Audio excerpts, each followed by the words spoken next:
Hello guys, magandang hapon po muli. This is Kuya Tax Vlog. At guys, baka pwede po akong makisuyo sa inyo sa tuwing makakakita po kayo ng ganitong alkansya. Tingnan nyo guys. Nandiyan po yung mukha ni Diwata.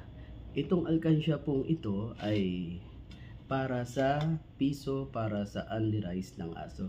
Guys, baka pwede pong maglambing sa inyo. Tuwing may makikita po kayong ganito, baka pwede po kayong magkulog kahit piso lang po.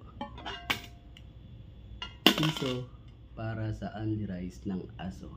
So malaking tulong na po to, kahit piso-piso lang po ang hulog nyo.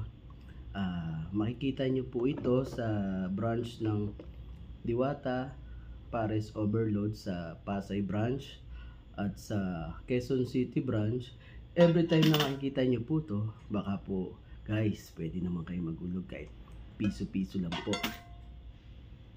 Malaking tulong na po yun. Piso para sa only rice ng aso.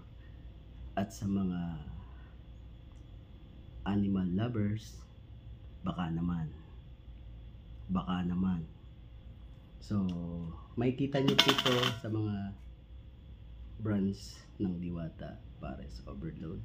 Muli, sa Pasay branch at sa Quezon City branch at sa mga iba pong, kung may makikita po kayong ganito, baka naman po pwede kahit piso lang po. Piso para sa only rice ng aso. Maraming salamat po. Thank you and God bless.